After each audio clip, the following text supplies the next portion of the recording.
Right now, the people of the United States are being sold a prolonged war, being told that Russia is losing the war, that Russia is isolated from the whole world, and that its weapons suck, and that Ukraine can win. And we Americans, we sure do love to win.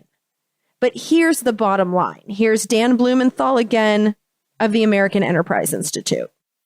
And frankly, while the West is unified, and the U.S. and the West and some of our Asian allies are unified, most of the rest of the world is not with us on this issue of China and Russia being these authoritarian great powers, revisionist great powers. And that's a real problem.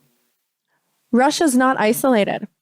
And while the hearings I watched were about the Pacific region around China and the Middle East, it's also clear as day that the vast majority of the countries in Africa and South America are either entirely sitting on the sidelines or are not on Team World Trade System. We are not being shown the real global picture. What Congress is being told and what we are hearing on our screens are very different things. And so that's what I want you to remember from this episode. We are being bullshit. And the leaders of our country are expanding the Ukraine war, are prolonging the Ukraine war. And they have multiple motivations for doing so. I am so damn tired of being lied to.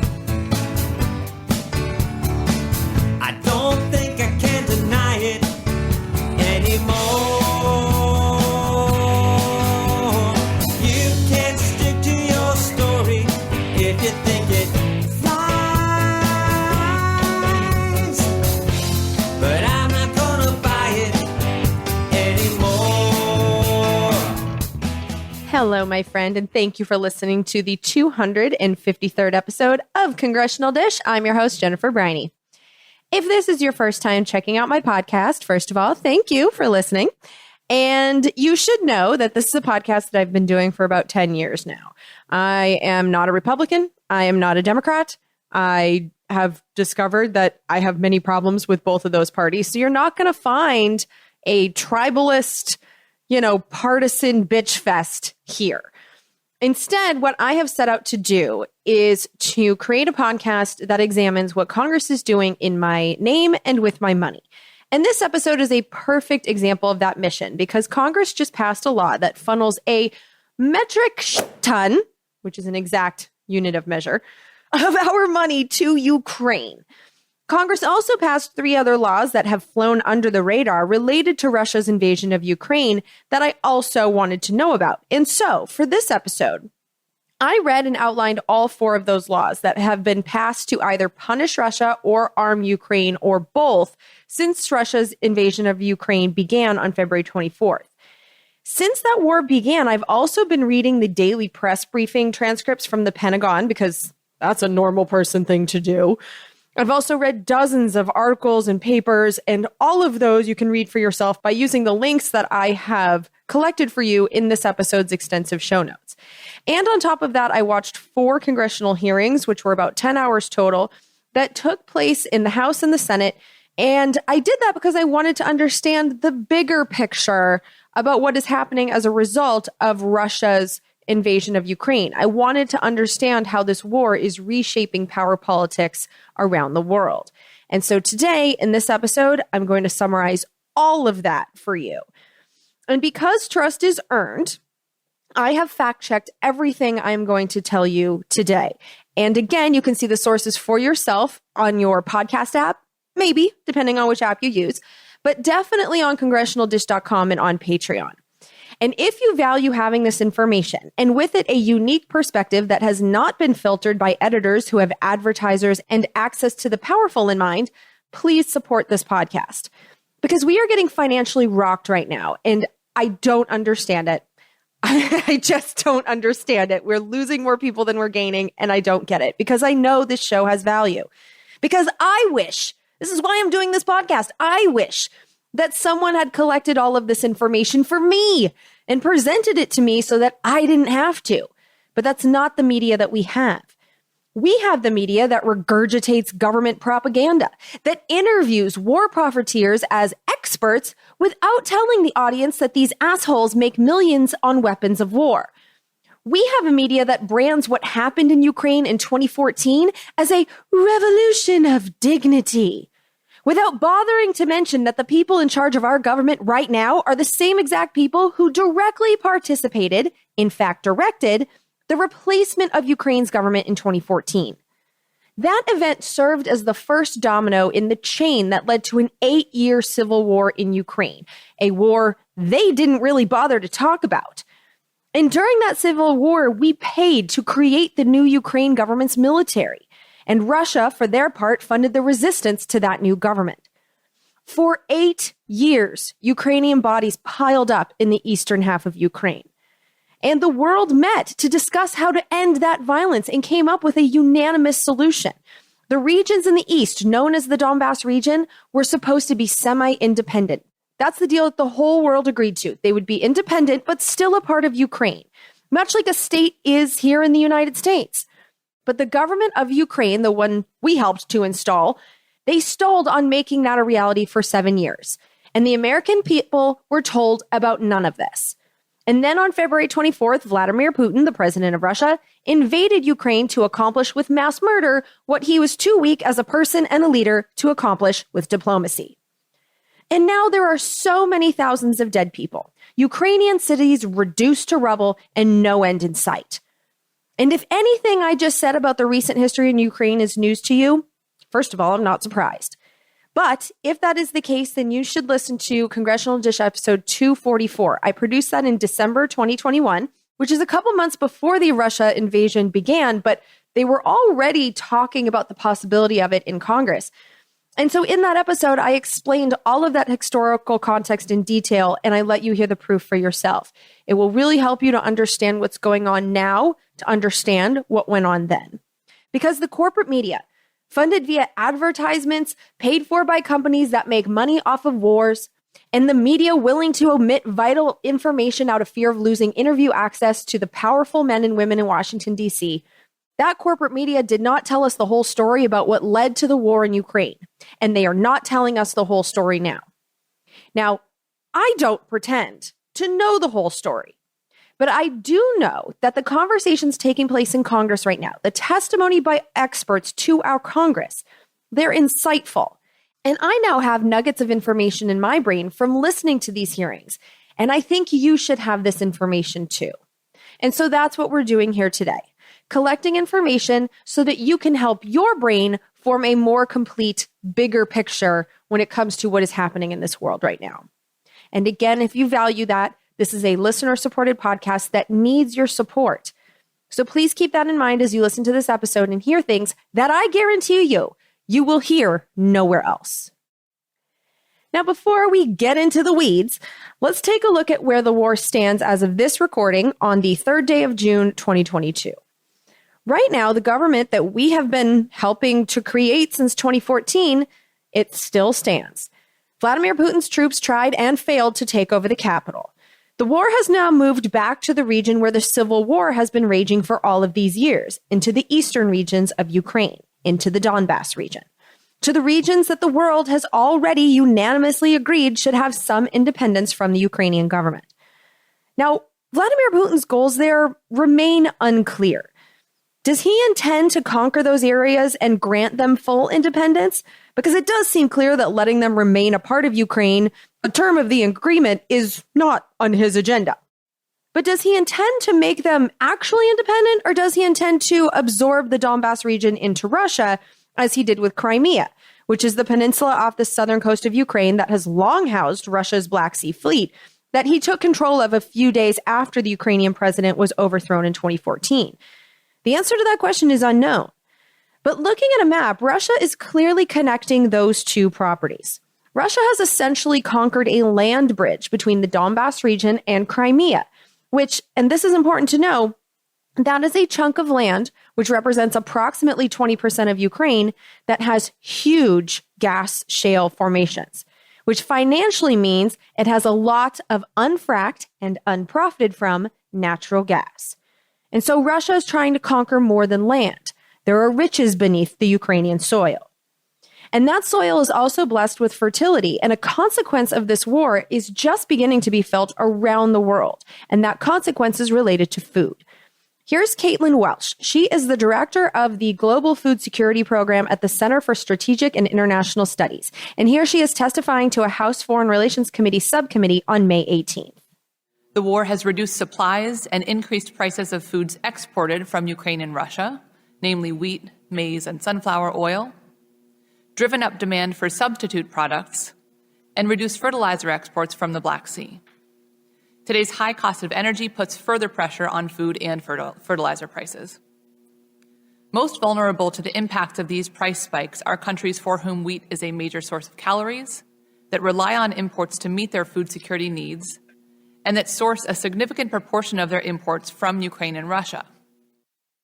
The situation is that dire because Russia is now enacting a blockade of Ukraine's entire southern coastline.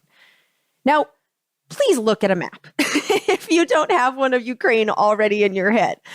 But Ukraine is landlocked on three sides, and its only access to shipping routes is via the coastline on its south. And Russia's Navy now effectively controls all traffic in the northern third of the Black Sea, making it unsafe for commercial shipping, according to a U.S. document that was obtained by the Washington Post. Basically, a Russian naval blockade has stopped all trade at Ukrainian ports. And approximately 95% of Ukrainian food exports in 2020 departed via Black Sea ports. And so this blockade is essentially keeping almost all the food inside of Ukraine. Ukraine is the world's largest exporter of sunflower oil, the fourth largest exporter of corn, and the fifth largest exporter of wheat. And so those are the products likely to be affected the most. Now, geopolitically, Russia's decision to launch a full-blown war against Ukraine has definitely backfired on Vladimir Putin, who said that the enlargement of NATO, which is an openly anti-Russia military alliance that was created to defend against the Soviet Union, but never disbanded after that ceased to exist. Well, NATO, despite promises from our leaders to Russia that it would not do so, has expanded right up to Russia's border. And in 2008, on his way out the door, President George W. Bush promised membership to Ukraine. And this was a red line for Vladimir Putin. He has said so over and over again. He didn't want NATO expanding to such a large and important country on its border. And NATO has never actually accepted Ukraine into the alliance. However, NATO, since the 2014 presidential replacement, has been training Ukrainian soldiers and designing their military to be interoperable with NATO systems. And this was cited by Vladimir Putin as a key reason for the invasion. And you can hear his reasons for yourself in the episode that I released 3 days after the invasion called Understanding the Enemy. It was the 248th episode. But basically, this was a big fat backfire because two countries that border Russia, so Sweden and Finland shares the land border, but Sweden shares water borders. But these two countries, which have chosen to stay militarily neutral for decades, have applied now to join NATO, which was unimaginable before Russia decided to invade Ukraine.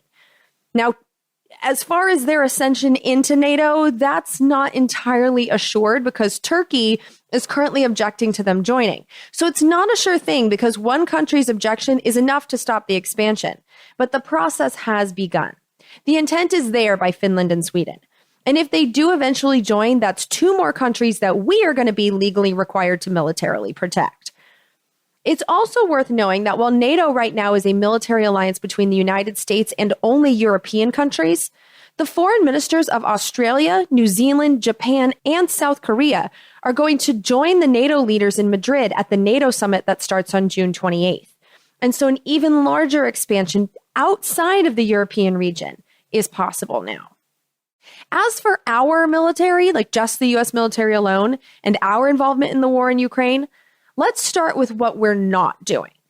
So far, President Biden has kept his promise to keep American troops out of the fight, and he has not enacted a no-fly zone over Ukraine, which would mean a commitment to shoot down Russian planes. But our military is not sitting on the sidelines. You will hear the details today about the laws that allow so many billions of dollars to be spent on equipping and training and basically directing the Ukrainian military. Because we now know that the United States provided the tracking intelligence that led to the sinking of the most important ship in Russia's Black Sea fleet. Also, the whole world knows that U.S. intelligence agencies provided targeting information for assassinating Russian generals on the ground in Ukraine. And also, we know there are contractors in Ukraine. We know there are for-profit soldiers who are loyal to company, not country, and will fight for anyone, as long as they get paid. And we know that former members of our military become guns for hire all the time. And they do this because they get paid dramatically more than they did in our actual military to take essentially the same risks when they go into the private contracting industry. We also know that the U.S. State Department, now that things have mellowed out in the capital of Ukraine, has reopened our embassy in Kyiv. The Departments of Defense has been asked, and they have said that the military is not guarding the embassy. But it's well known that the State Department uses private contractors for their security. And I can't help think about Iraq. When private Blackwater soldiers opened fire and killed 17 people in a traffic circle in Iraq, the nuance of, are these soldiers privately or publicly funded by Americans? It didn't matter. We Americans paid them. The people that were holding the guns, they were Americans. Iraqis could hear them speak English and decipher their accents and see their faces. We owned them in the eyes of other nations, whether they were privately funded or publicly. And there are thousands of foreign fighters right now in Ukraine. The Canadian Broadcasting Corporation interviewed a guy recently who told of fighting alongside, quote, friends, unquote, who, quote, come from the Marines from the United States, unquote.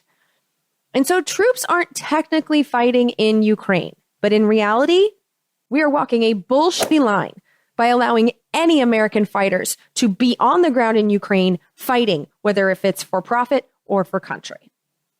And Russia is definitely hip to the bullshit because they play the same game.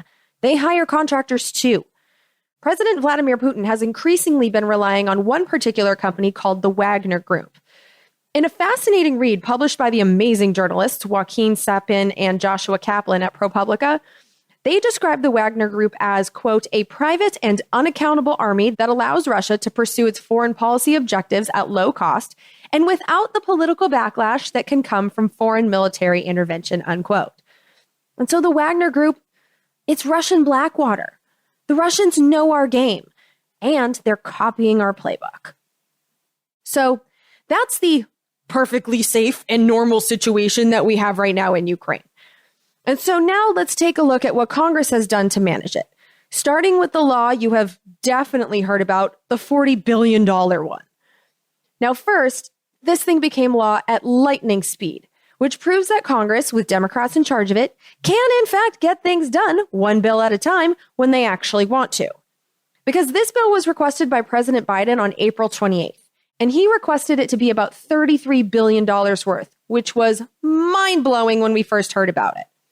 Within 3 weeks, a bill worth $40 billion, $7 billion more than he asked for, was written, voted on, and signed into law.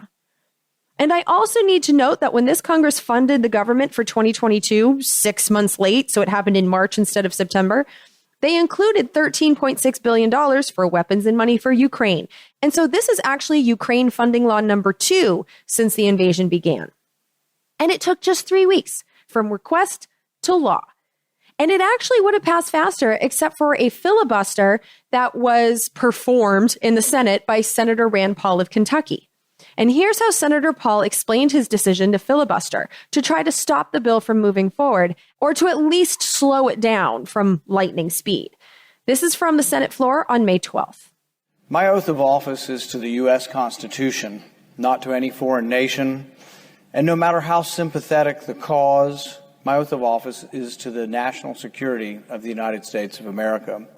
We cannot save Ukraine by dooming the U.S. economy. This bill under consideration would spend $40 billion. This is the second spending bill for Ukraine in 2 months. And this bill is 3 times larger than the first. Our military aid to Ukraine is nothing new, though. Since 2014, the United States has provided more than $6 billion in security assistance to Ukraine, in addition to the $14 billion Congress authorized just a month ago. If this bill passes, the U.S. will have authorized roughly $60 billion in total spending for Ukraine. The cost of this package we are voting on today is more than the U.S. spent during the first year of the U.S. conflict in Afghanistan. Congress authorized force, and the president sent troops into the conflict. The same cannot be said of Ukraine. This proposal towers over domestic priorities as well. The massive package of $60 billion to Ukraine dwarfs the $6 million spent on cancer research annually. $60 billion is more than the amount the government collects in gas taxes each year to build roads and bridges. The $60 billion to Ukraine could fund substantial portions or entire large cabinet departments. The $60 billion nearly equals the entire State Department budget. The $60 billion exceeds the budget for the Department of Homeland Security and for the Department of Energy. And Congress just wants to keep on spending and spending. And so he filibustered the bill. Now, his official ask was that he wanted a provision added to the bill that would create an inspector general position to oversee where our money goes and report back to Congress, like John Sopko did, who you heard on this podcast quite a few times. John Sopko was the guy that did this for all of those years in Afghanistan.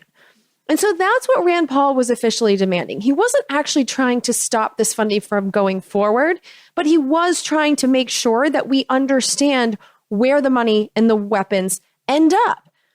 But Rand Paul lost this battle. There wasn't anyone standing with him. And so with this Ukraine funding, no one's going to track it. We don't know whose hands all of those weapons will end up in. And all of the Democrats and most of the Republicans simply didn't care.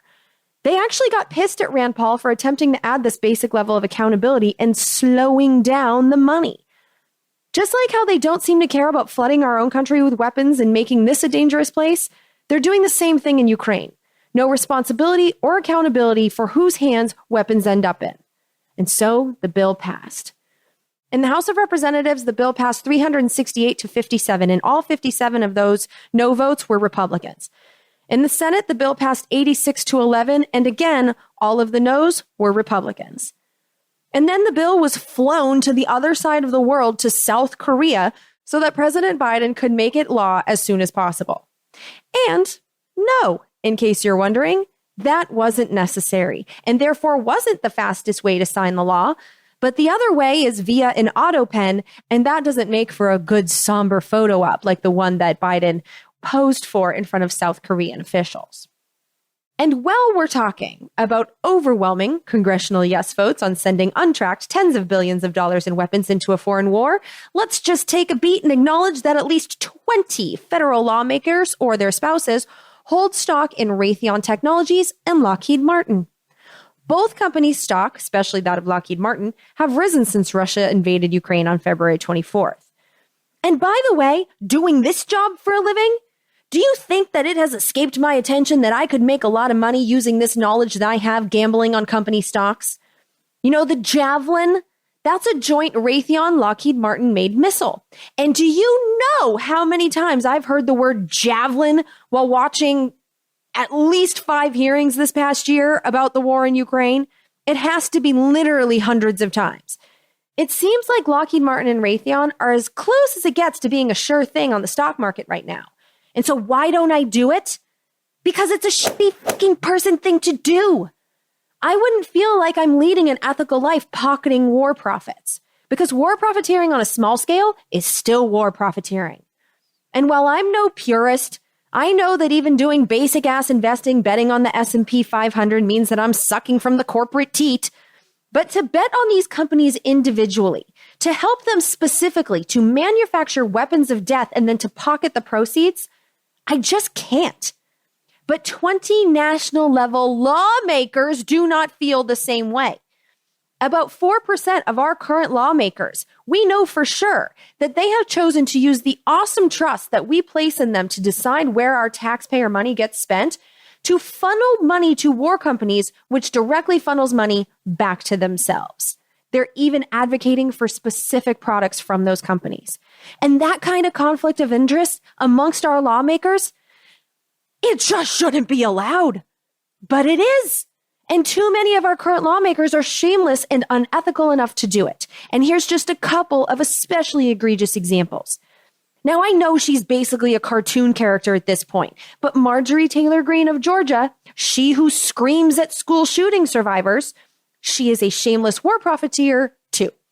She bought thousands of dollars of Lockheed Martin shares just 2 days before Putin invaded, when Biden had been telling everyone for months that Putin was about to invade.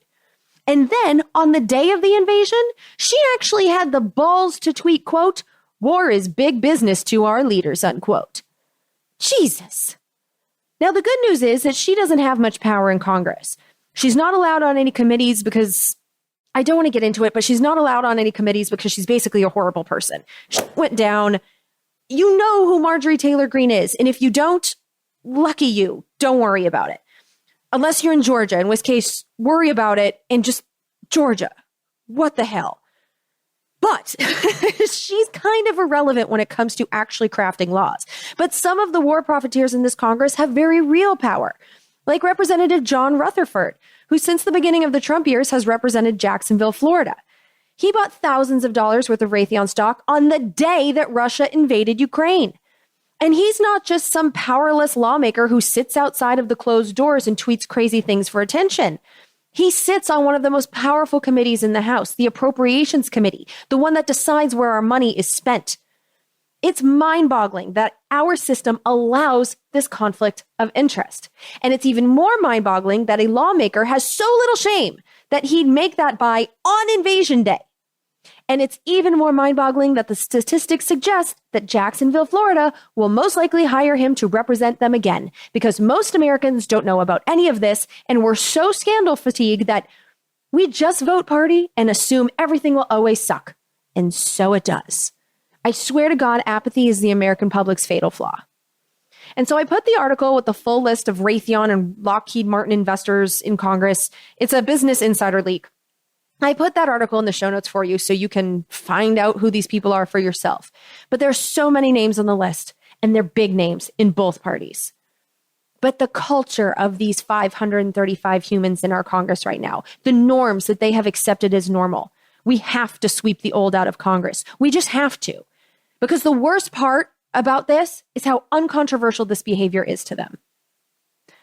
But I'm going to stop ranting now.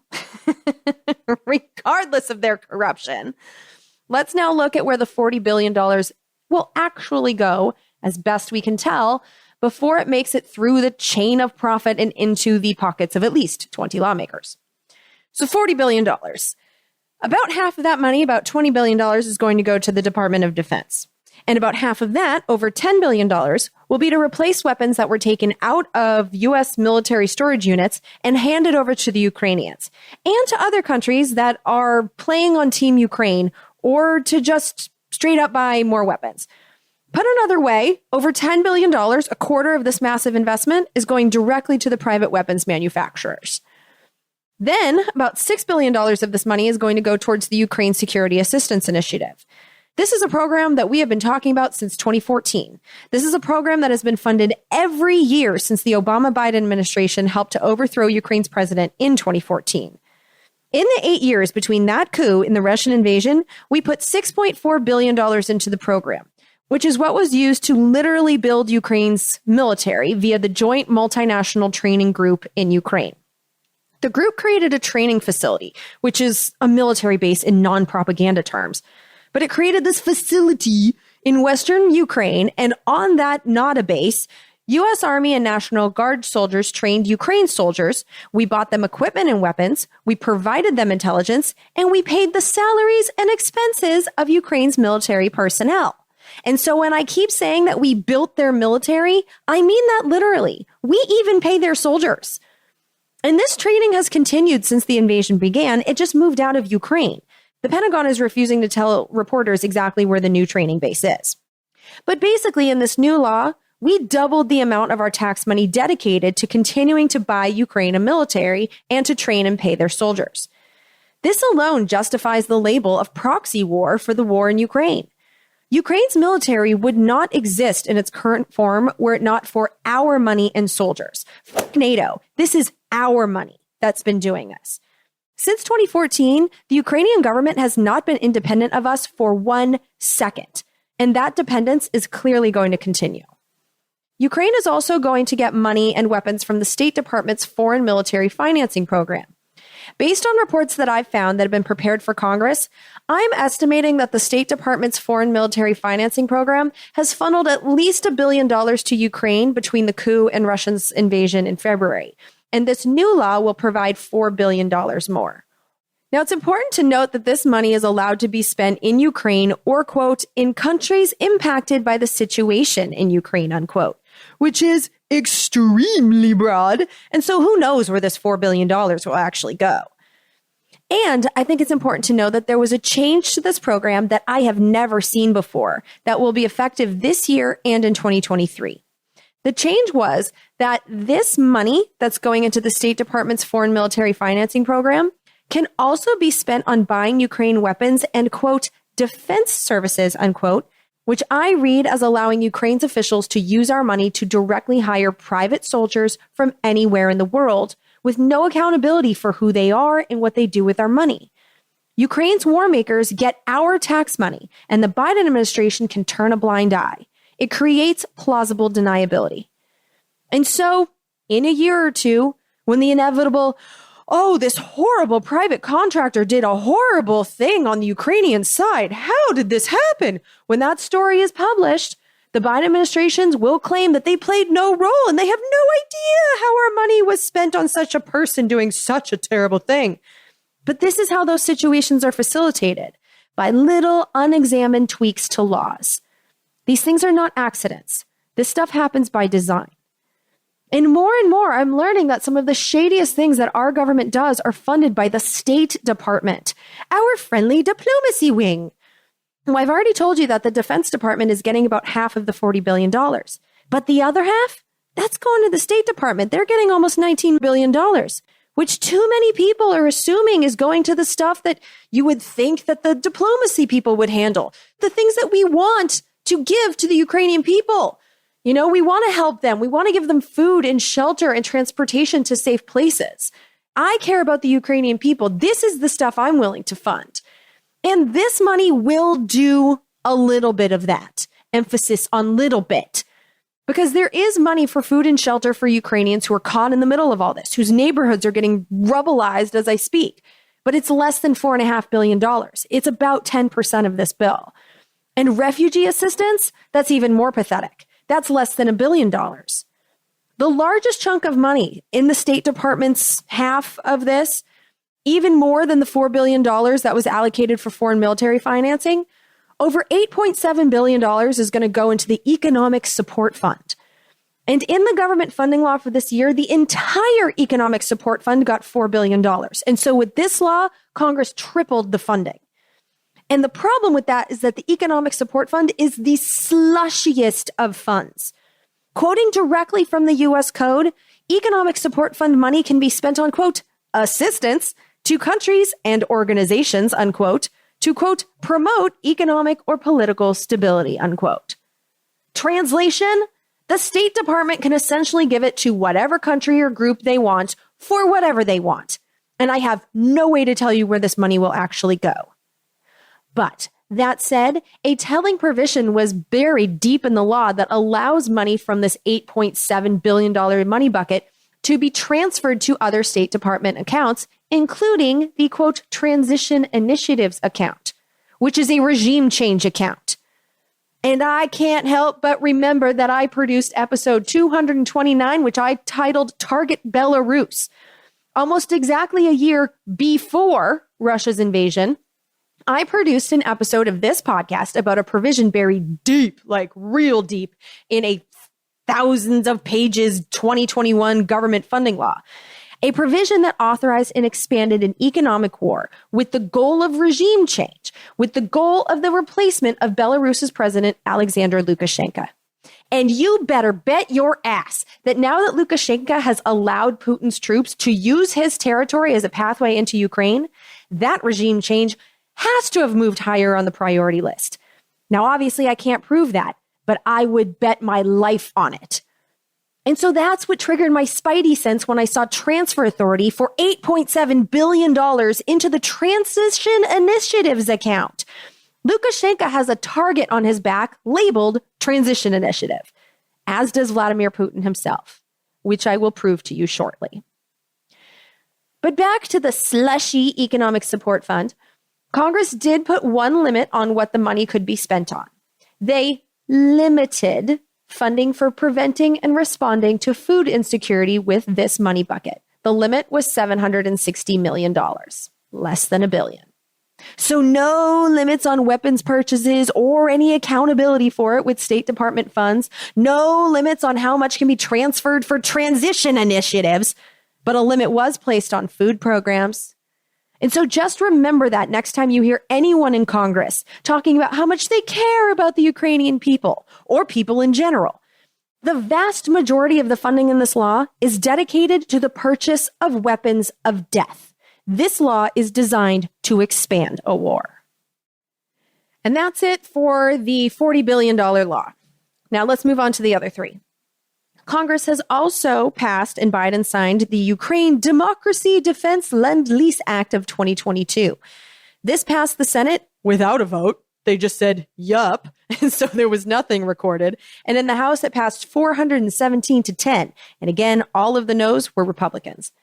But what this law does is for this year and in 2023, the Lend-Lease Act brings back an old World War II program that allows the president to lend or lease weapons to the government of Ukraine or, quote, to governments of Eastern European countries impacted by the Russian Federation's invasion of Ukraine, unquote. So again, Congress is facilitating the flood of weapons beyond Ukraine's borders.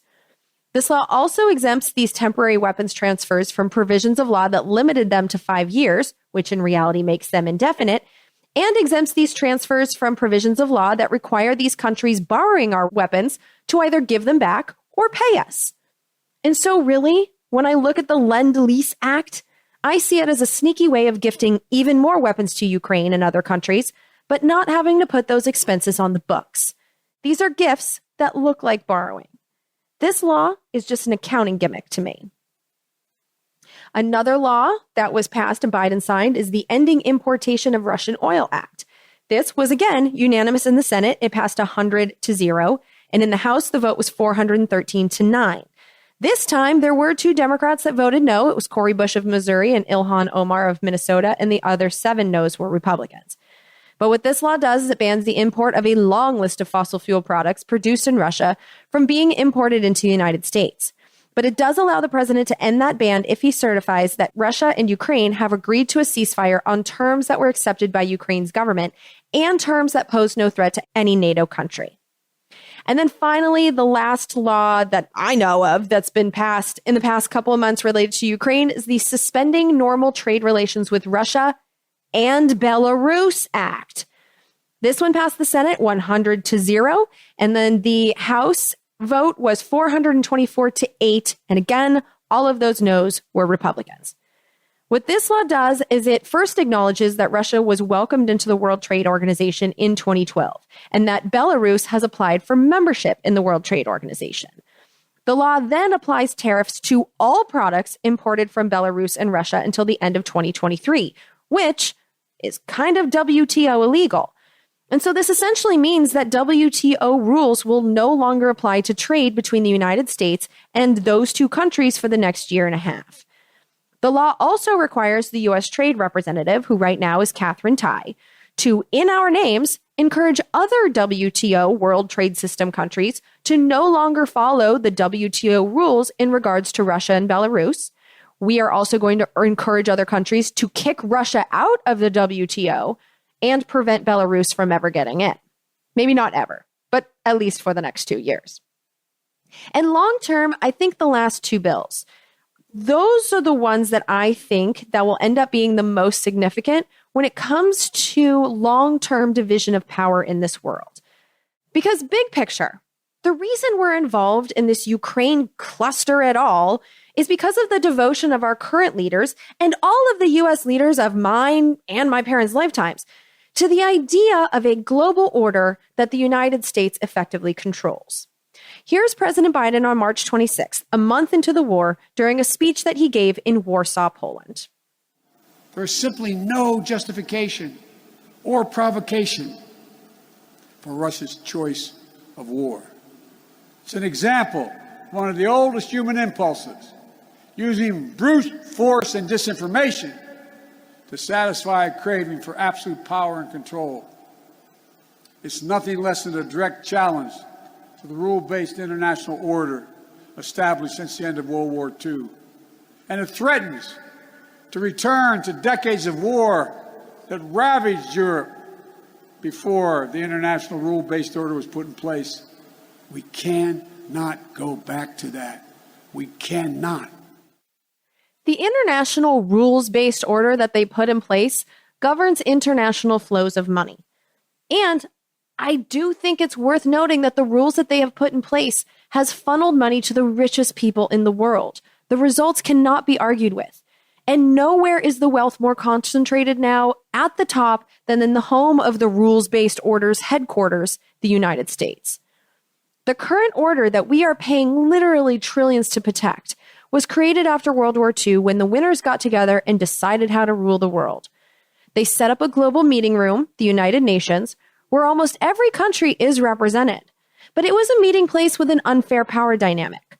5 super powerful countries get veto power at the United Nations. So even if the whole world agrees on something, any one of these countries can shoot that idea down.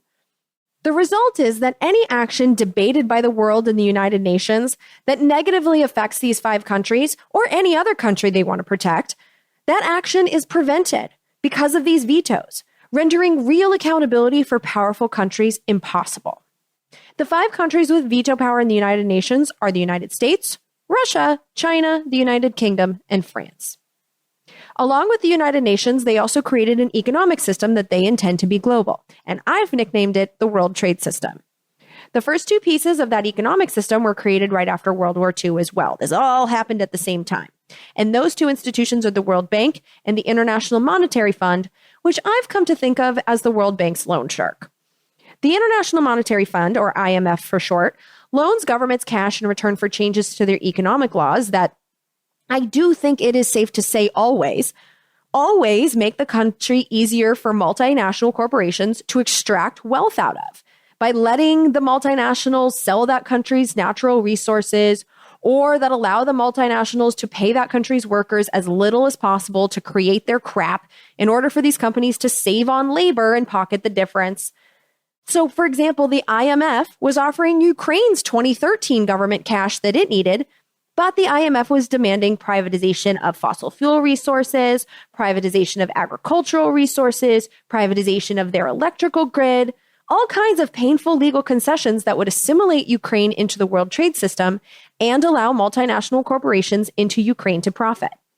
When the Ukrainian government decided to partner with Russia instead, which was also offering cash but with no strings, that government got overthrown in 2014 with the assistance of the Obama-Biden administration. The IMF global order loan sharking is one of the key sparks that lit the war in Ukraine almost a decade ago. The Ukraine conflict has always, from the beginning, been a conflict about the global economic order. The economic order is administered and adjudicated by the World Trade Organization, which is the 3rd pillar of that economic order, which the corporateers didn't get finalized until fairly recently. It didn't become a thing until 1995. And it's the World Trade Organization. It's at the WTO, where you will find the rules of the rules-based order that they have been on a mission to expand for 75 years. The WTO is where the judicial system to enforce trade agreements between corporations and countries is found. The WTO is the home of the economic order, the order that wars are used to enforce. And as for the rules for global war, here's U.S. Chairman of the Joint Chiefs of Staff, General Mark Milley, who is the most powerful person in charge of military planning in the United States right now. Here he is testifying to a House Committee on Appropriations subcommittee on May 11th.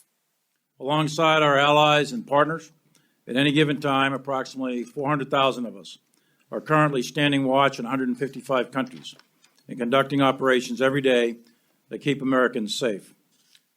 The U.S. military is in 155 out of 195 countries. We are policing 80% of the world. And so, in effect, the global war rules are what the elites who have captured our government want them to be. And in that role, and in our names, the World Trade System devotees have led by example. We've literally overthrown dozens of countries some obviously and well-known, like Iran in 1953 and Iraq in 2003. But other overthrows have been more low-key, like the Obama-Biden administration's role in toppling Ukraine's government in 2014.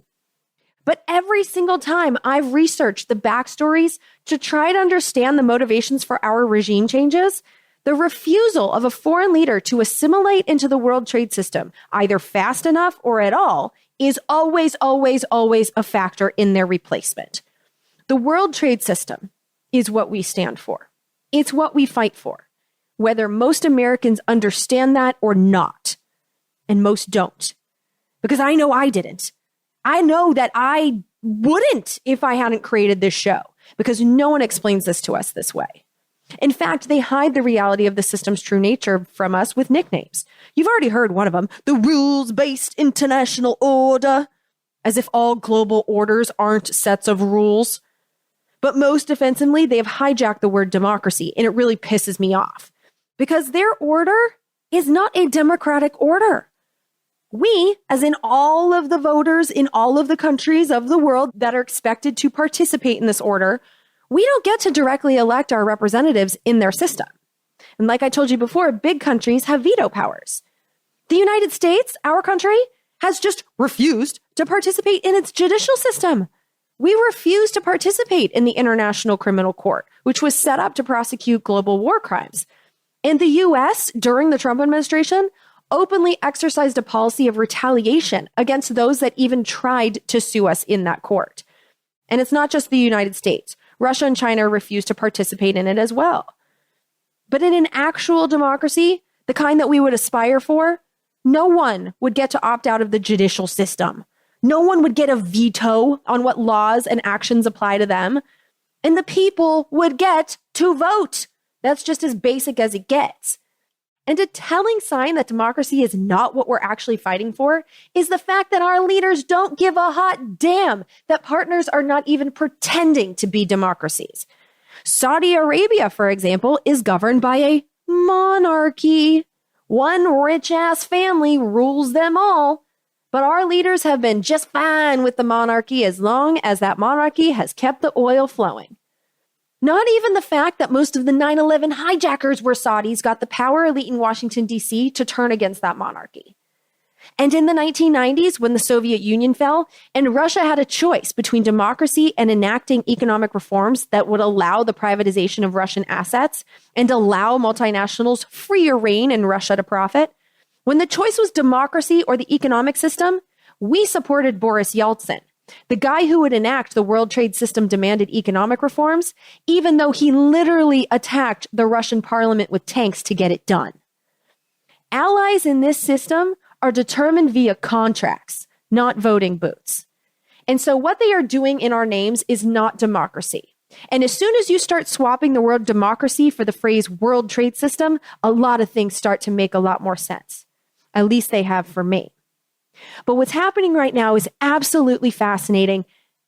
And I'm gotta admit, kind of a little scary because we are in the middle of a major, major shift right now. What we are witnessing in this moment, in real time, is their dream of this global economic system falling apart. The global rules-based international order, the World Trade System as the global economic system, I think it's over. The world is cracking before our eyes into two, at least if you know what to look for. But for my entire life, and probably your life too, since this started in the 1940s, the goal has been to absorb Russia and China and all of the countries of the world, literally all of them, into the World Trade System.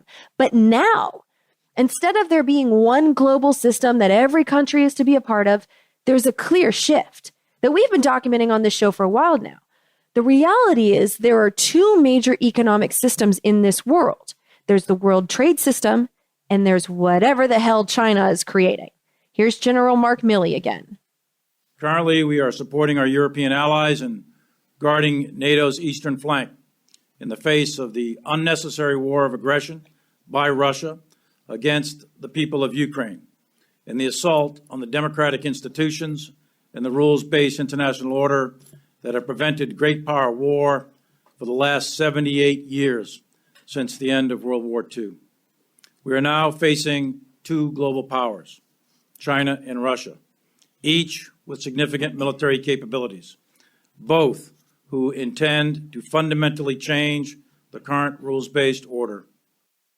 I find that so telling because it's Russia that invaded Ukraine, and yet Russia and China keep getting lumped together as villains when they talk about that invasion. And the reason is that they are the leaders in a competing economic system. And what is so drastically different about what is happening right now is that the Biden administration, instead of trying to use the rules of the rules-based order to suck Russia in, the Biden administration is instead using every ounce of power that they have to isolate Russia from the system, to use the world trade system as a weapon, as something that can be taken away. This is being done with sanctions, economic war attacks, and we know this. But what we don't know, though, is that they're not working. Larry Elliott, the economics editor at The Guardian, is reporting that in the first 4 months of 2022, Russia's trade balance recorded a surplus of $96 billion, which means they are up $96 billion in sales, not down. That's 3 times as much as they were up in the same period last year, before the invasion. We know that our government has banned Russian oil in the law that I just told you about, but that was never going to cause much of a dent because we don't import that much oil from Russia anyway. But when the European Union announced its partial ban on Russian oil exports, the price of oil shot up.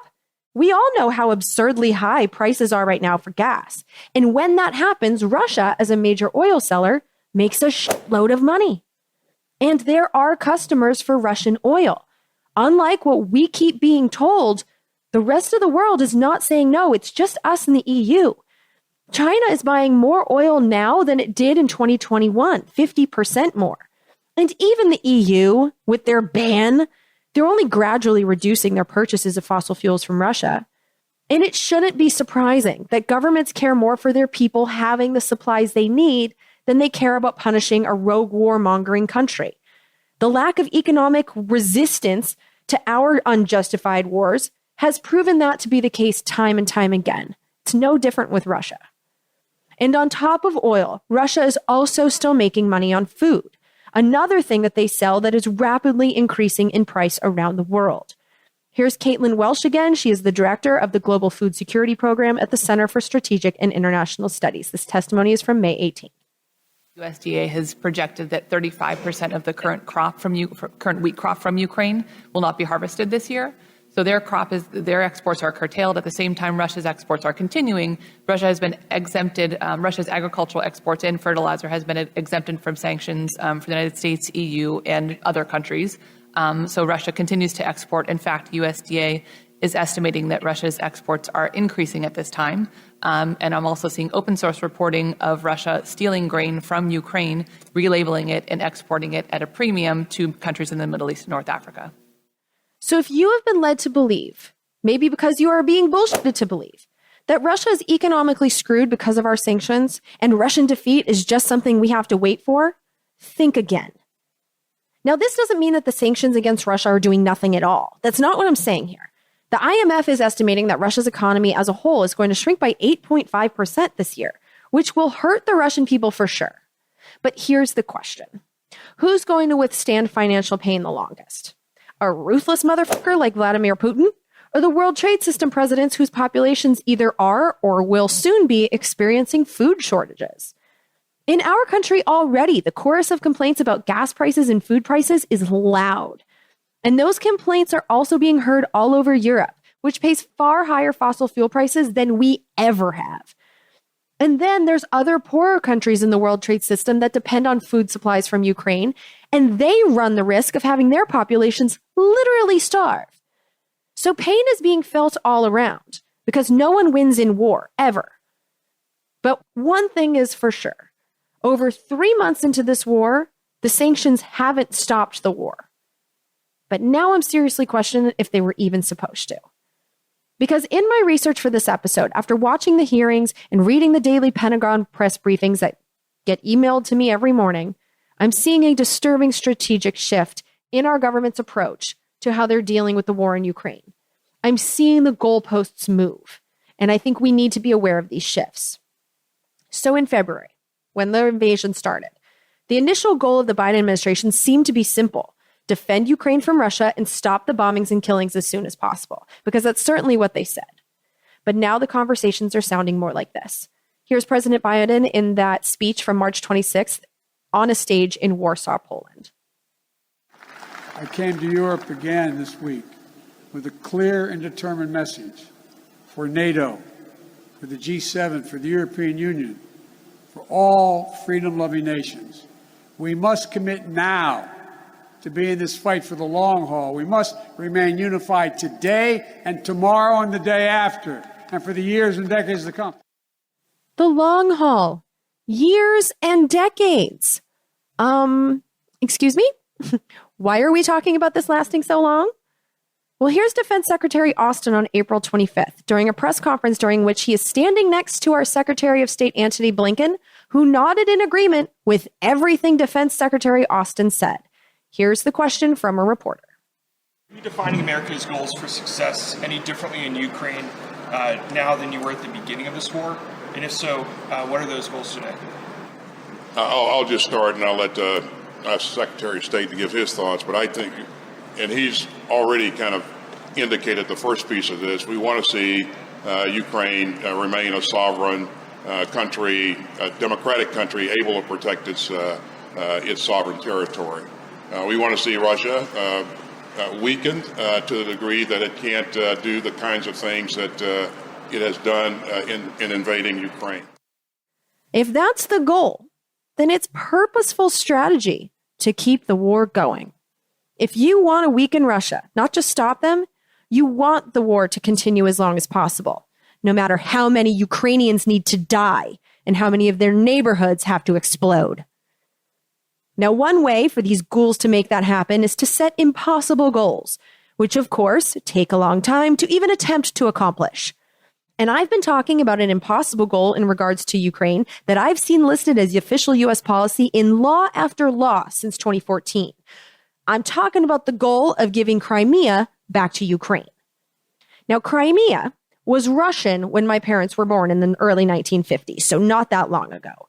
Like I said before, it's a peninsula that hangs off the southern coast of Ukraine, and it houses Russia's Black Sea Fleet. Has for, I don't know, ever. Obviously, that's not precise, but it's been there a very long time. After the 2014 coup in Ukraine, when the president who was going to economically partner with Russia was removed from office and replaced with an administration staffed by people who had been handpicked by the U.S. State Department, a few days after that happened, Russia took control of Crimea because the Russians didn't want to rent territory for their most important military base from a sure-to-be hostile government, a government installed specifically to be more hostile towards Russia. When Russia took over Crimea, the people of Crimea didn't really fight the Russians. Only a few people died, and it was over within days. Afterwards, the residents of Crimea voted to approve their territory becoming Russian. Poll after poll, year after year, has shown that the people of Crimea are fine with being Russian. And when we talk about the civil war in Ukraine that raged starting with the coup in 2014, that's been in the Donbass region. There is no civil war in Crimea.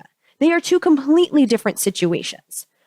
But the takeover of Crimea has been referred to as a Russian invasion by U.S. officials for all of the years since 2014. It is referred to as the starting point of the conflict in so many laws since 2014. Laws authorizing our money to pay for the new military in Ukraine. Laws sanctioning Russia because of events in Ukraine. In all of those laws, the starting point listed by Congress for all of the Ukraine drama is always Russia taking Crimea, as if the events of the few days prior to that had never even occurred. It's wild. But the reality now is that Crimea is Russian. All serious, impartial analysts will confirm that. But the Biden administration and the Trump and Obama administrations before it and all U.S. Congresses since 2014 refuse to accept this reality. In every law, and I mean every law that I have read about Ukraine, making Crimea a part of Ukraine is an explicit, non-negotiable goal. And if that's the goal, then this war could last a very long time indeed. Because that goal is fucking nuts. And To be fair, it is unclear if that is the Biden administration's goal. But just judge this for yourself. Check out this exchange between Republican Senator Rob Portman of Ohio and Karen Donfried, who is the Assistant Secretary of State for European and Eurasian Affairs. A significant post because that is the position that Victoria Nuland held in 2014 when she helped to orchestrate the replacement of Ukraine's president. But anyway, Karen Donfried, who has that position now, the last time she was in the State Department was from 2003 to 2005 during the war-launching W. Bush years, when she was on the policy planning staff specializing in European affairs.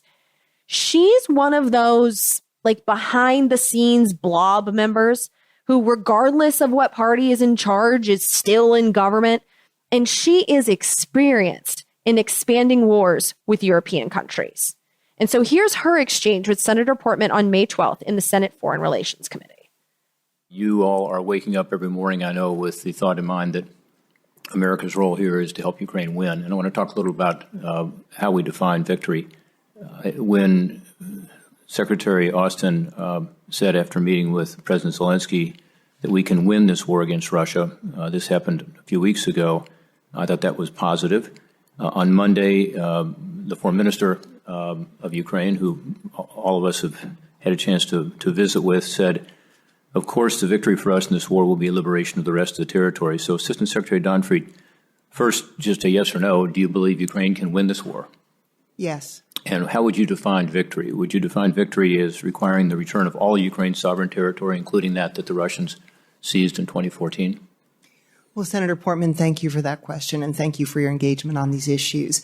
Your question very much relates to where Chairman Menendez began, which is, are we in a position of believing that it is Ukraine that should be defining what winning means? And I agreed with Chairman Menendez's statement on that, and that is where the administration is. We believe Ukraine should define what victory means, and our policy is trying to ensure Ukraine's success, both by assisting supporting the administration's official position is that Russia. Victory is getting Crimea back and getting the Donetsk and Luhansk region back as well.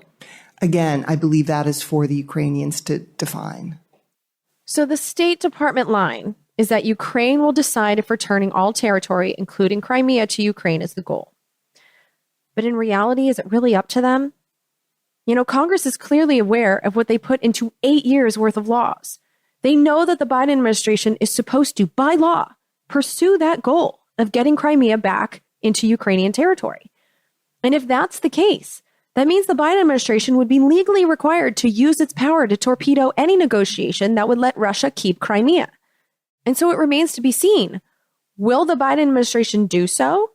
Will they be pressured by warmongers in Congress to torpedo negotiations if Crimea would stay Russian?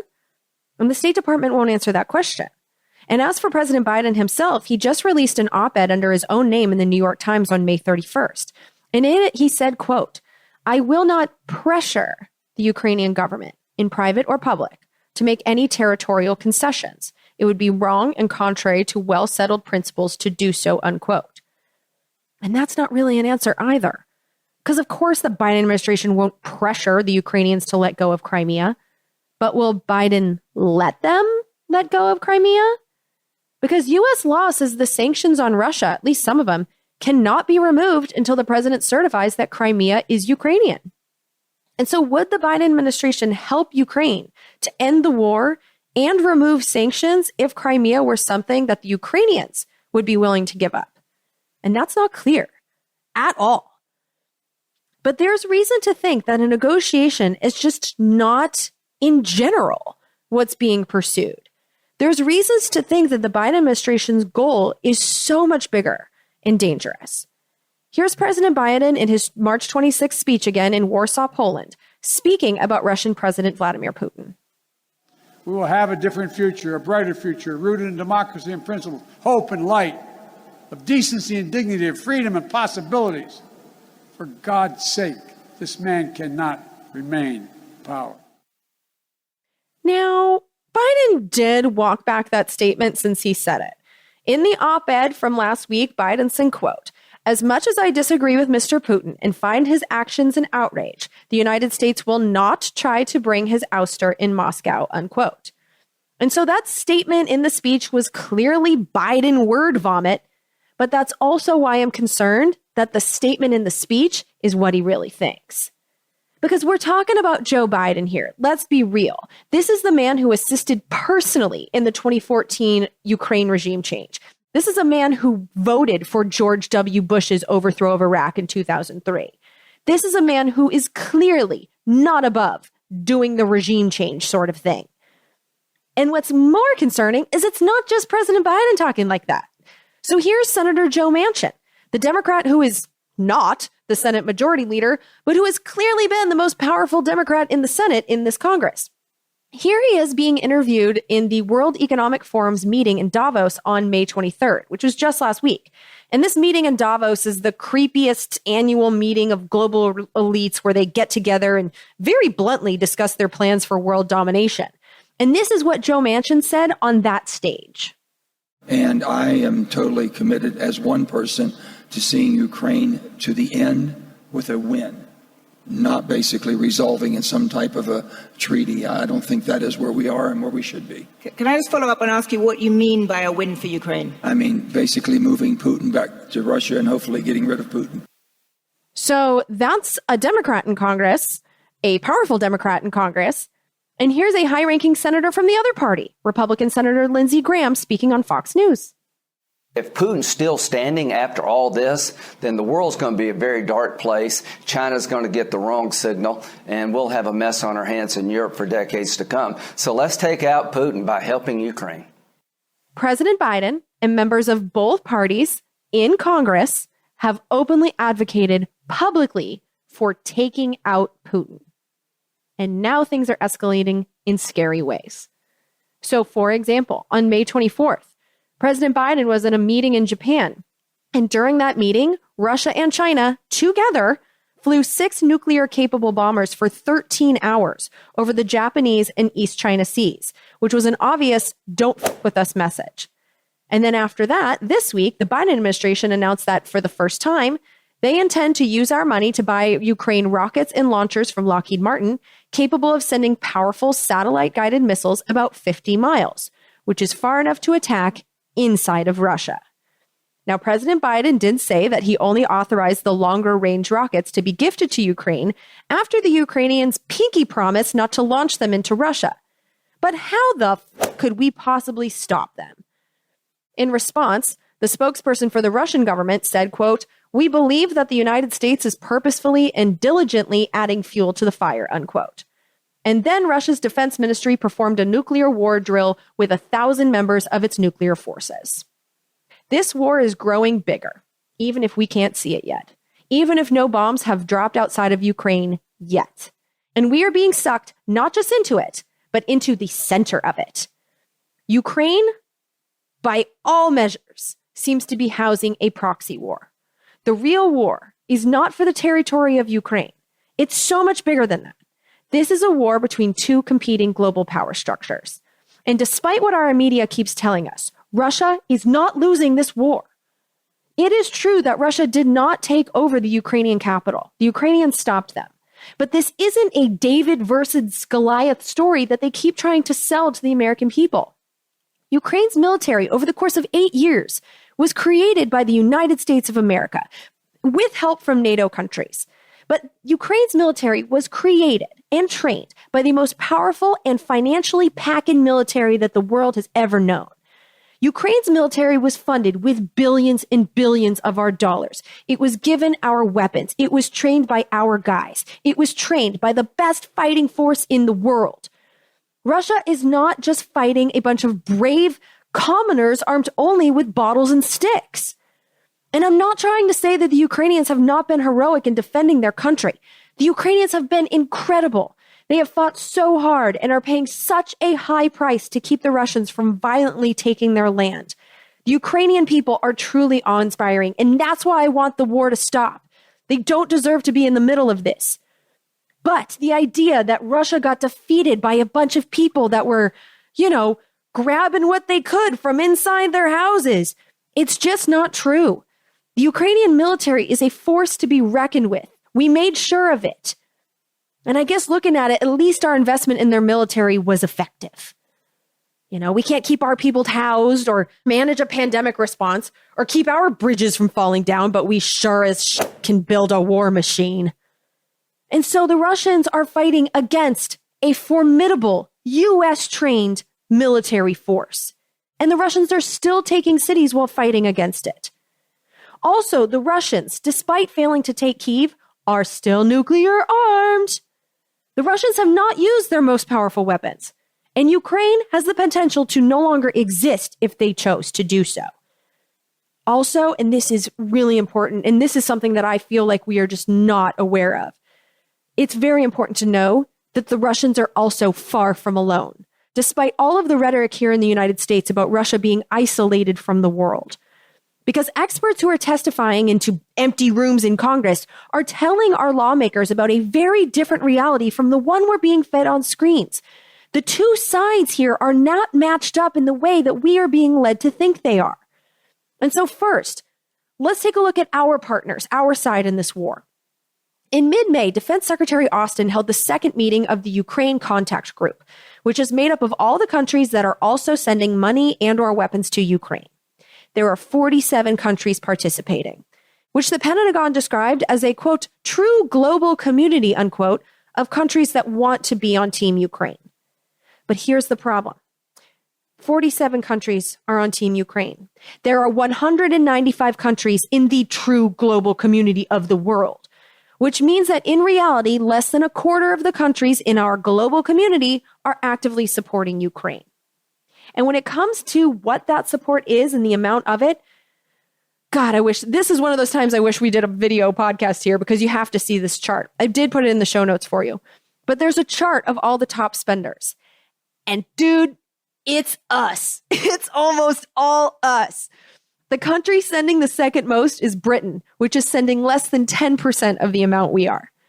It's just like the coalition of the willing in 2003. There are other countries participating in this, but dude, we're the ones footing this bill. It's the United States again. And our side is not as large or as motivated as we are being told. On the other side of the war, Russia has way more partners than I was certainly aware of. Now, first up and most obvious is China. Here's some testimony from Dan Blumenthal. He's a PhD and a senior fellow and director of Asian Studies at the American Enterprise Institute. He worked at the Department of Defense during the war-making first-term George W. Bush years working on China policy. And right now, in addition to working at the American Enterprise Institute, which is a free trade promoting think tank in Washington, where he has been since the first term of the George W. Bush administration, this guy is also, right now, the CEO of a consulting company that makes money by giving advice to multinationals about navigating Asian economic laws. And here's his testimony about China's reaction to the Ukraine war. This is testimony he gave to a House of Representatives Committee on Foreign Affairs subcommittee on May 19th. And we should take very seriously what they say, particularly in Chinese. And what they're saying is very clearly pro-Russia and very clear, specific, searing critiques of the U.S.-led world order. That was expanded upon by Bonnie Lin. She is the director of the China Power Project at the Center for Strategic and International Studies, which is another think tank. Before that gig, during the Obama-Biden administration, this lady was the director of Taiwan and China policies in the Department of Defense. The Ukraine crisis has reinforced China's view that U.S. military expansion could provoke conflict in the Indo-Pacific. Chinese interlocutors have voiced concern that the United States and NATO are fighting Russia today, but might fight China next. China views NATO expansion as one of the key causes of the Ukraine conflict and sees parallels between NATO activities in Europe and U.S. efforts in the Indo-Pacific. Beijing is worried that increasing U.S. and allied support for Taiwan and other regional allies and partners elevates the risk of U.S.-China military confrontation. This pessimistic assessment is why Beijing will continue to stand by Russia as a close strategic partner. And China is also assessing other things, watching and learning lessons from the proxy war in Ukraine. China has observed that Russia put its nuclear and strategic forces on high alert, and NATO did not send conventional forces to Ukraine. This is leading China to question its nuclear policy and posture. Lovely. This war is incentivizing the leader of the opposing world order to play chicken with nukes. What could possibly go wrong? But back to the Russia and China relationship. The situation right now, it's nuanced. Yes, China is on Team Russia, but this is more detail about what's really going on. China has shifted its position on the Ukraine conflict to be less fully pro-Russia. Xi Jinping has expressed that he is deeply grieved by the outbreak of war. China has engaged in diplomacy, called for a ceasefire, and proposed a 6-point humanitarian initiative and provided humanitarian aid to Ukraine. China's position on Ukraine, however, is far from neutral. China has not condemned Russia or called its aggression an invasion. Xi has yet to speak to President Zelensky. There is no evidence that China has sought to pressure Russia in any way or form. China has amplified Russian disinformation and pushed back against Western sanctions. To date, Beijing has not provided direct military support to Russia and has not engaged in systemic efforts to help Russia evade sanctions. However, China's ambassador to Russia has encouraged Chinese companies to, quote, fill the void in the Russian market. Like I said before, China has increased its purchases of Russian fossil fuels, which is how Putin gets most of his financing. That neutralizes the power of World Trade System sanctions. If fossil fuels can be sold in another competing system, the World Trade System exclusion is not as powerful a punishment. If China is indeed the leader in the war between economic systems, encouraging Chinese companies to give Russian businesses an alternative to the World Trade System, it makes perfect strategic sense, because doing so just expands their system. Because countries around the world are witnessing that the World Trade System can and is being used as a weapon. Countries around the world are seeing that you can assimilate and still die inside of it. Here's Bonnie Lin again, and in this clip, she's going to refer to SWIFT, which is an electronic communication system used by the World Trade System to process corporate financial transactions. The Ukraine crisis has reinforced and strengthened China's desire to be more self-reliant. China is investing more to ensure the security of food, energy, and raw materials. Beijing is also seeking more resilient industrial supply chains, as well as PRC-led systems, including alternatives to SWIFT. At the same time, Beijing is likely to further cultivate dependencies on China, such that any potential Western-led sanctions on China or international community-led sanctions on China in the future will be painful to the West and difficult to sustain. So no huge surprise there. China's finding ways to make itself less reliant on the World Trade System and is developing tools to make itself immune to World Trade System weapons. You know, China's goal is to be like, oh, you got sanctions? I'm an economic star. Can't touch me. But yeah, even though the relationship has some nuance, it's safe to say that China is on Team Russia, which is a pretty significant Luigi for Russia to have beside them in battle, because China controls a lot of coins. Another faraway land that is also not a part of the so-called global community standing with Ukraine is pretty much the entire Middle East. Here's Grant Rumley, a senior fellow at the Washington Institute for Near East Policy, and here he is testifying to the House on May 18th.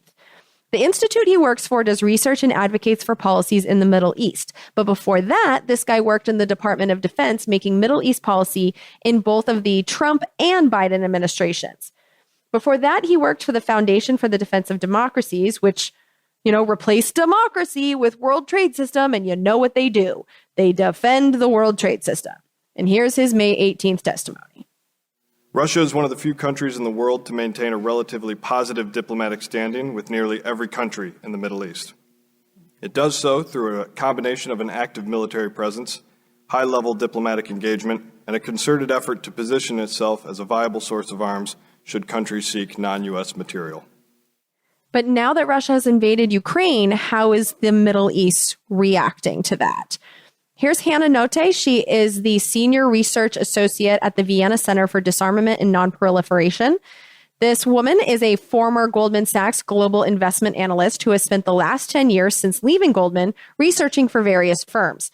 The most interesting thing about her background to me is that Hannah appears to have lived and worked in Moscow, Bahrain, and Lebanon. So she's lived and worked in Russia and the Middle East. And so I'm inclined to think that she might actually know what she's talking about when she speaks about the Middle East countries and their relationships with Russia. And here is what she told your Congress. First, unfortunately, I think there's a widespread perception that the Ukraine war is not their war, that it's a great power NATO-Russia war, partially fueled by NATO and US actions vis-à-vis Russia. Second, there are accusations of Western double standards. The military support to Kiev, the reception of Ukrainian refugees, these are rightly or wrongly viewed as proof that the West cares significantly more about conflicts in Europe's neighborhood than those in the Middle East. Third, regional elites worry about US conventional security guarantees. They fear that the threats posed by Russia and China will accelerate a decline in US power in the Middle East. And they also fear that the US will have limited bandwidth to confront Iran's missile and proxy activities. And with those fears, they feel they cannot afford to put all their eggs into the US basket. Now, expanding on that thought was Dr. Frederick Wyre. Ooh, I don't know how to say that. But Dr. Frederick is a former Air Force officer who is now a senior fellow at the Carnegie Endowment for International Peace. Here's his testimony in the same hearing.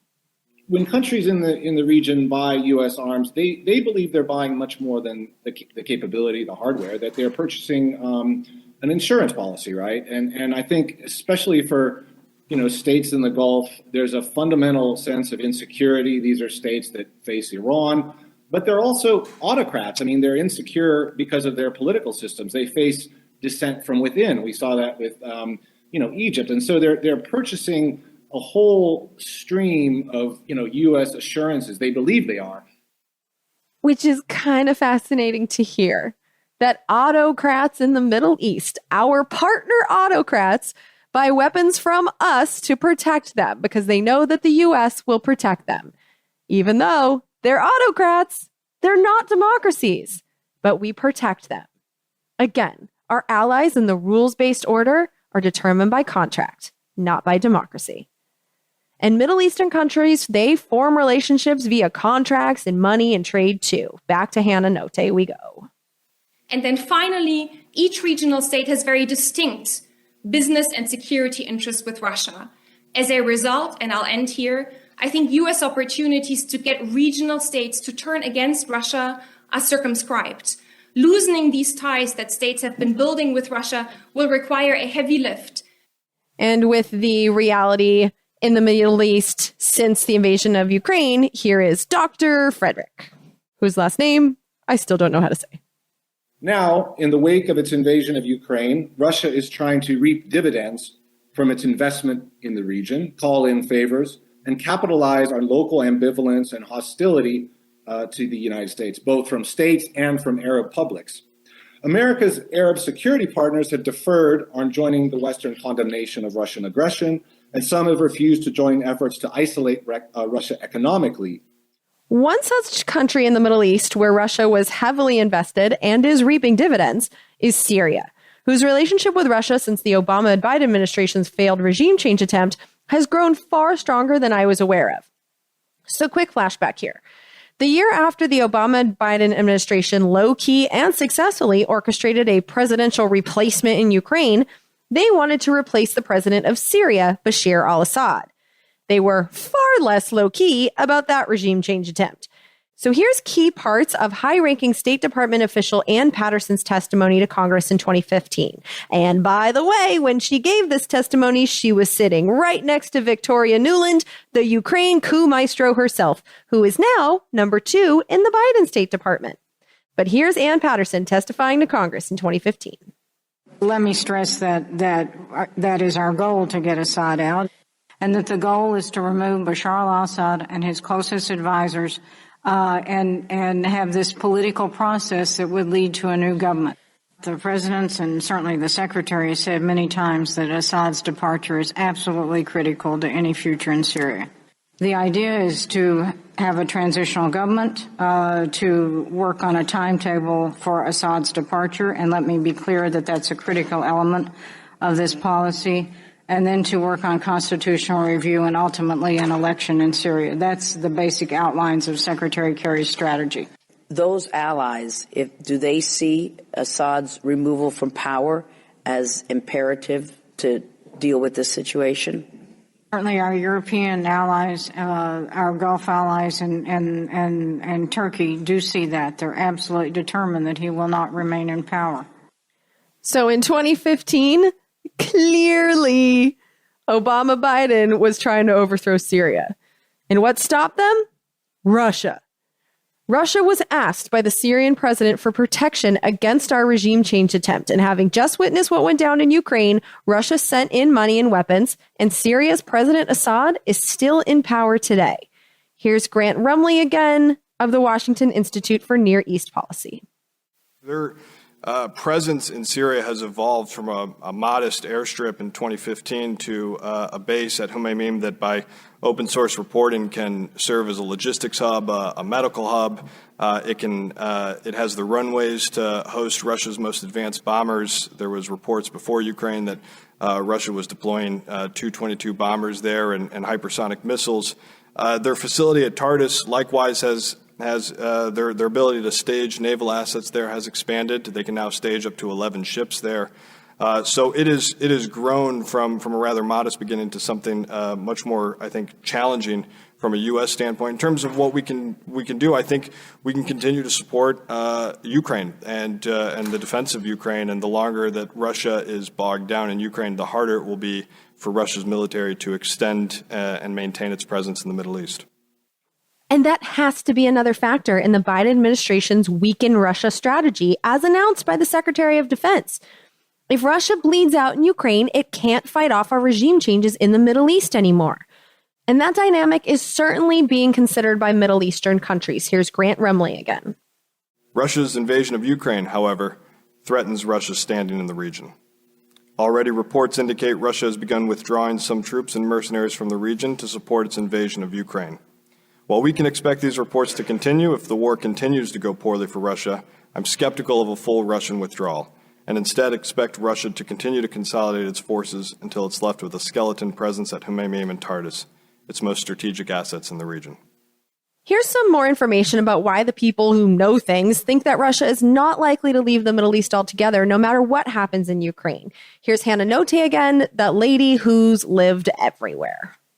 First, Moscow's military presence in Syria has given it a buffer zone on its southern flank to counter perceived threats from within the region, but also to deter NATO outside the European theater. And second, Russia has turned to the region to diversify its economic relations with a focus on arms sales, civilian nuclear exports, and wheat supplies. And in building influence, Russia has largely followed what I'd call a low-cost, high-disruption approach, also using hybrid tactics such as private military companies and disinformation. Now, these Russian interests in the region will not fundamentally change with the invasion of Ukraine. Today, Russia's regional diplomacy remains highly active, aimed at offsetting the impact of Western sanctions and demonstrating that Moscow is not isolated internationally. Which is what I really want you to take away from this episode. Russia is not isolated internationally. Russia is doing better in this war than we are being told. And that's because a war is being sold. And Russia, for its part, is doing some selling of its own, selling of weapons to countries in the Middle East. Here's Dr. Frederick, maybe Way, explaining Russia's weapons sales with the Middle East to Congress. This engagement is largely opportunistic and ad hoc.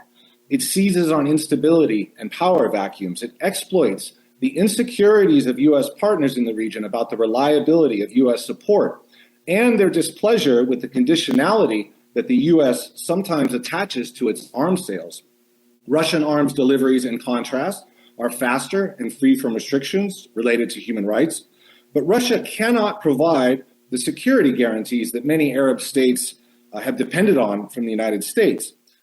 And so that's the situation with their arms sales in general. Here's the situation now. Here's Grant Rumley again of the Washington Institute for Near East Policy.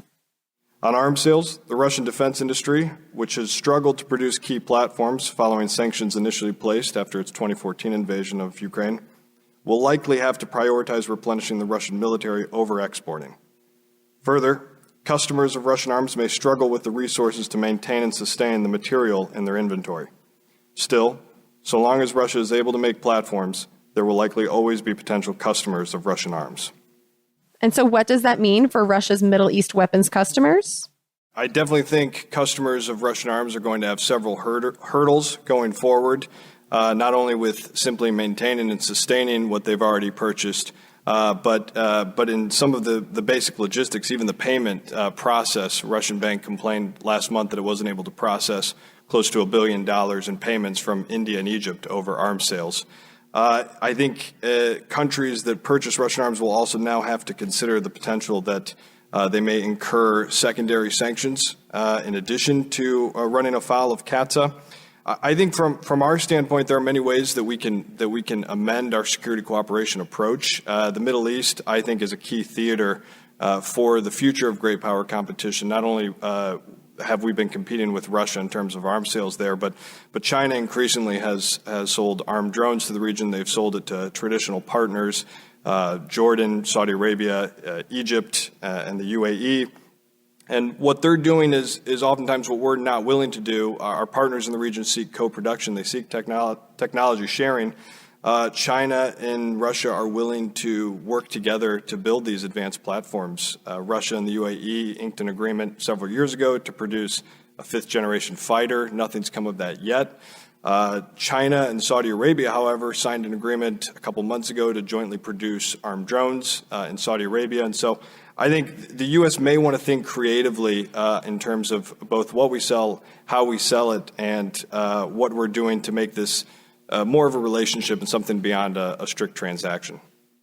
Because if Russia can't supply the Middle Eastern countries for a while, China has a lot of legacy Russian platforms and will likely be a leading candidate to transfer some of these platforms to countries that had purchased Russian arms in the past and may be seeking maintenance and sustainment for them. I think China is already active in the Middle East. It's already flooding the market with armed drones. It's already looking to market other platforms as well. It's sold air defense systems to Serbia. It's looking to advance its arms sales. And so if we aren't going to be the supplier, China's, in my view, going to step in.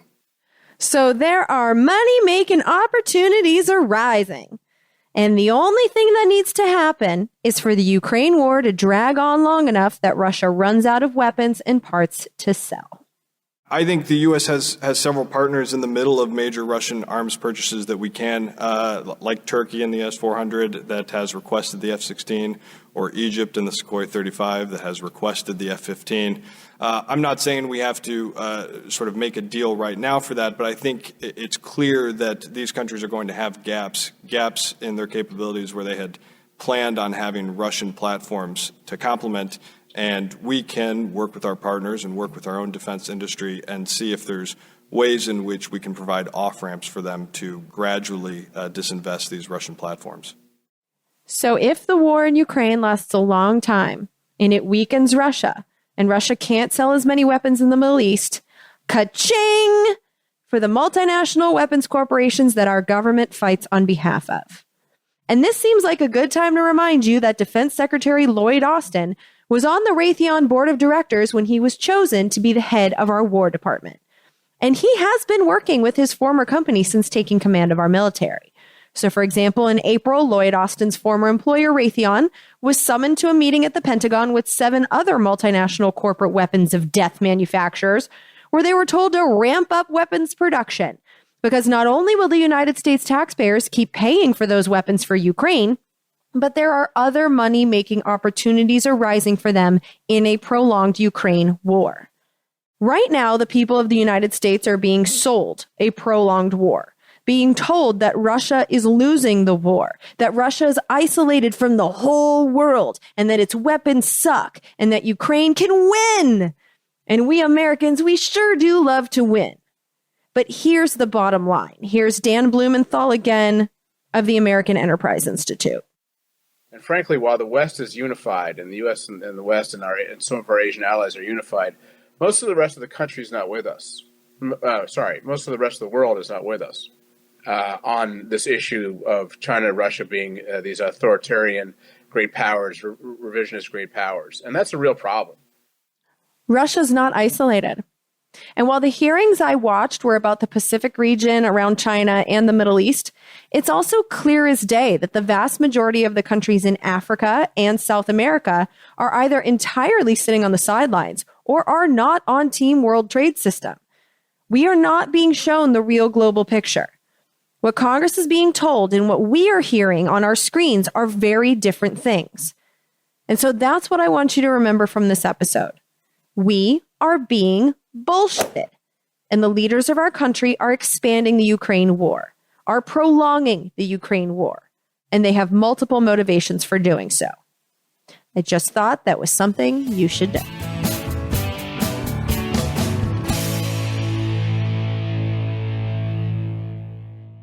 So, have you heard this information anywhere else? Have you heard those sound clips from anywhere else? I didn't think so. So if you value having that much information summarized for you, information you can't find anywhere else, gotten directly from primary sources in Congress, and presented to you in a podcast that you can just listen to. You don't have to listen to 10 hours of hearings. You don't have to read 4 laws. You don't have to read dozens of articles. You just listen to this podcast. And if you find value in that, please financially support this podcast. Because like I said before, I just don't understand what's going on right now. We're on our 3rd straight month of negative growth. It feels like this show is like the cryptocurrency of podcasts right now. But I just can't believe that it's because this information isn't valuable. That's just not it. I refuse to believe that. And so whatever it is that's causing you to consume our work for free, please rethink it. Because just because payment is voluntary, that doesn't mean this podcast is free. It needs your support. And it needs your support without ads. If you're thinking right now, well, she could just take ads. No, I can't. Because even if I wanted to accept ads, episodes like this wouldn't get funded. YouTube, for example, has told creators who are having their shows demonetized that the reason that they can't get funding for their episodes is because advertisers don't want to touch anything that examines the situation in Ukraine. At least anything that's not from corporations and that examines the war from anything other than Pentagon-influenced scripts. So this podcast cannot be done with ads. It's not an option. It needs to be supported by you in whatever amount above zero that you consider equal to the amount of value that you receive from each episode. And as for payment, I accept everything. You can send checks. You can send digital payments from your bank account with Zelle. You can pay with credit card via PayPal. And all of those options have recurring payment features, which are essential for me when I'm budgeting what I can hire people to do for this show, which I've got to be honest, at our current funding levels, just isn't very much, quite frankly. You guys send in good ideas all the time. I can't do anymore. I have to hire help, and I can't hire anymore. Or even for the people that I am paying, I can't ask them to do anything more because my budget isn't increasing. We also have an option for you to pay per episode. So pay for exactly what you get, and you can do that on Patreon. And if you do pledge this to support the show per episode on Patreon, you will also get access to a golf swing censor-free version of every episode, along with some bonus stuff. And I nickname that separate podcast feed my green room. And there are other ways to pay, all of them listed in every episode show notes on congressionaldish.com. Although that's not true. You can also pay in other creative ways. So like right now, I'm hopelessly behind, as usual, on responding to emails, especially after I went on a gun rant on my new podcast with Justin, Robert Young, and Andrew Heaton called We're Not Wrong. Whew, my inbox has been a real bag of fun. But I did notice that, yes, George, I did get your Chipotle gift card, and I can use it if you send the information to me digitally, and thank you very much. I love getting paid in food. But it's up to you how you pay me and how much. Much like a tip is up to you at a restaurant. Because I know you. You aren't a restaurant dine and dasher. You just can't be the type of person that doesn't leave a tip. You're just not trash. And I promise you, as someone who has waited tables for 13 years, I promise you this podcast is more valuable than the work I did carrying food back and forth. Labor that you wouldn't dream of not paying for. You know, here's how Justin Robert Young, my co-host on We're Not Wrong and host of Politics, here's what he considers to be the value of Congressional Dish. And so here's this week's Green Room preview. This is from the April 27th Austin Hotel Room White Claw fueled chat that I had with Justin, which you can find on Patreon. Your contribution to society is insane. You are effectively, like, I met a chick once in the Bay Area that used to work for YouTube, screening the videos that were flagged as inappropriate. So just meant that she had to just watch, like, largely horrifying shit over and over and over again and be like, yep, this is definitely the worst thing you're thinking of in your head listening to this. You're like that, but for public discourse. I feel like that. Like, you just have to watch every fucking horrifying thing that happens in this country, and then you summarize it and give it to people who don't want to read these bills, like everybody. And so if you are like everybody and you want these laws to continue to be read and put in context for you, if you want me to keep watching all of the horrifying shit that's being done in Congress for you, pay, please, congressionaldish.com. And thank you, of course, if you already are a regular contributor. You are the reason I can still do this. And I'm grateful for you guys every minute of every day. Speaking of grateful, I am always grateful for Jose Huerta. Jose has been producing this show for so many years, and he has qualified for another executive producer credit, which you get every time you contribute $535, which is $1 for every member of Congress. And when you do that, you get a real credit because you've paid a significant portion of one episode's production, and you get to put your name on that episode. It is your public vouch. And so what Jose did is he sent in a check with a card to our Florida mailbox, which forwards my mail to wherever I need it to go, aka my accountant / sister's house when it comes to your checks. And Jose sent in a card, which was really cute. And the card said, "Greetings from Oregon. Thank you for all your work and sharing the information. The check should complete another $535. If you can confirm this, confirmed, please put my name on Congressional Dish 250. The U.S. Postal Service is one of my favorite government agencies. Is it weird that I have a favorite government agency? No, of course not. I love government agencies. Otherwise, I wouldn't do this. And I think my favorite one has to be the National Weather Service because I'm in love with the Doppler radar. I want any excuse to have to stare at the radar and see where the thunderstorms are coming from. And I also love looking at the satellite images now because they have these incredible satellites that just show these amazing pictures of how storms form. And I follow so many National Weather Service cities on Twitter just because they have cool weather there. So yeah, mine is definitely the National Weather Service. And I think it's cool that the post office is yours. And I think you're cool for having a favorite government agency. So no, not weird. Or if it is weird, we're the same kind of weird. Let's go with that. All right, back to Jose's note. He says that the U.S. Mint is the other. Oh, that's a good one. Sounds more delicious than it actually is. But yeah, I do like physical money too. Back to his note, he said, "Truly, thank you. Stay amazing. P.S. Pups say hi." Oh, I love that. Jose has the prettiest dogs. Bryn is my favorite. So yeah, thanks, Jose. Hello to the pups. Give them belly rubs for me. And thank you for putting your name along with mine on Congressional Dish 250, Congress Saves the Postal Service. I was very happy to have good news to share on the 250th episode of Congressional Dish. All right. This episode was a bitch and a half to produce. I have nothing on deck, but I will have some episode for you by the end of June. I do have topics that I want to look into. I just can't tell you what they are just yet. So until then, take care of yourselves, and I will talk to you soon. Thanks for listening. Bye. We're surrounded now by liars coming at us through our TV screens. We don't have a domestic spying program. They're content to fight in black and white despite the many in-betweens. We got a president who plays with the facts. And then he waves a flag to cover his tracks. As if a lie is alright, if the end will justify the means. Now we are so damn tired of being lied to. The polar ice caps aren't going away. We don't think we can deny it anymore. You can stick to your story if you think it lies. But we're not keeping quiet anymore.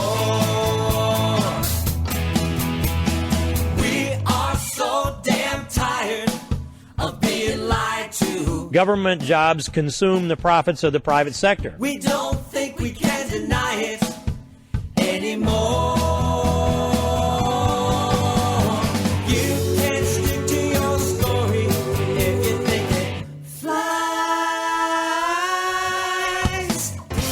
But we're not keeping quiet anymore. Now we're not keeping quiet. These bills represent common sense, bipartisan solutions that actually solve problems.